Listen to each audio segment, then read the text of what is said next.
Bareskrim naikkan status Rudiana. Dua jenderal di ujung tanduk, ex-Wakapolri marah. Ada 3 peristiwa dari kasus Vina Cirebon terkait nasib Rudiana. Bareskrim dikabarkan menaikkan status dalam penyelidikan. Pertama, usai memeriksa Rudiana selama 3 hari, Tim Sus Bareskrim Polri menaikkan status laporan dugaan kesaksian palsu dan penyiksaan terhadap para terpidana itu menjadi penyidikan. Bareskrim memanggil kuasa hukum pelapor, yang merupakan salah satu terpidana atas nama Hadi Saputra Kamis tanggal 8 Agustus tahun 2024 kemarin.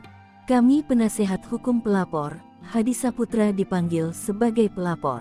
Ini masih berlangsung pemeriksaan, di mana gelar pertama sudah minggu lalu, dan ini sudah masuk tahap penyelidikan oleh Mabes Polri, kata salah satu kuasa hukum Hadi, Jutek Bongso di Bareskrim Polri. Peristiwa kedua momentum tantangan sumpah pocong dari Saka Tatal kepada Rudiana. Bahan pihak kuasa hukum Saka Tatal sudah menyiapkan sumpah pocong di Padepokan Agung Amparan Jati Cirebon, Jumat tanggal 9 Agustus tahun 2024 siang. Pimpinan Padepokan Agung Amparan Jati, Raden Gilap Sugiono mengungkapkan bahwa persiapan telah dilakukan secara matang, termasuk menyiapkan bumbu mayit yang meliputi kain kafan dan perlengkapan lainnya. Meskipun jika nantinya Rudiana tak hadir, sumpah pocong tetap akan berlangsung meskipun salah satu pihak tidak hadir. Kalaupun memang besok hari ini Ibtu Rudiana tidak hadir, pelaksanaan sumpah pocong tetap dilaksanakan. Ketiga, ada imbauan dari 2 ex-jenderal Mabes Polri untuk Rudiana agar ditahan.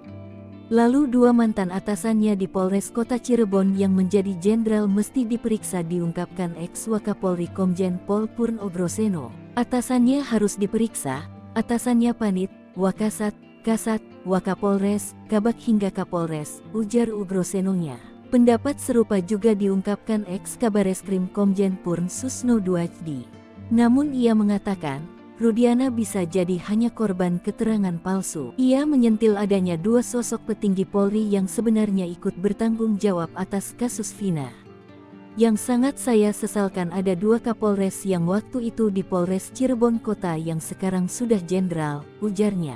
Susno mengatakan, jika keduanya lalai, maka tak menutup kemungkinan akan dipanggil dan diperiksa oleh Timnas Mabes Polri. Sementara itu, pengacara Ibtu Rudiana, Pitra Romadoni Nasution meminta agar tidak asal dituduh kepada kliennya. Kalau memang ada pelanggaran yang dilakukan oleh klien kami, silakan laporkan sesuai proses hukum. Jangan menghakimi seseorang, jangan mengadili seseorang, kata Pitra.